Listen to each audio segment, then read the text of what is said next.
A video the other day, and the creator was talking about how before she started a GLP-1 medication, she was secretly praying that she would get a type 2 diagnosis at her appointment.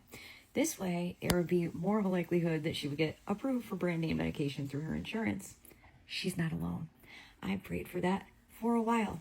Not proud of it, but it's reality, and I'm sure many of us have had the same prayers. I remember before going to the doctor researching what your A1C needed to be to get a type 2 diagnosis. I knew nothing about diabetes. My fiance is diabetic, my mom's diabetic, but I didn't know anything about it.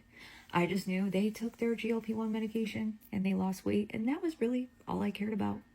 So I researched what your A1C needed to be, and I really was naive enough to think that if I ate a whole shitload of sugar before that appointment, I would get tested and I would show that I was type 2. I had no idea. They went back a certain amount of time and there were other parameters they were looking for.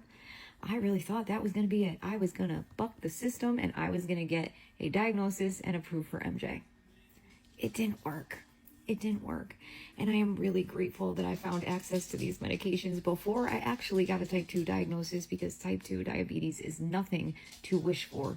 And it's sad that we are in a state of crisis with these medications, being that they are so difficult to get covered, that we are wishing for a type 2 diagnosis in order to be able to have access to the medication that most of us seriously need.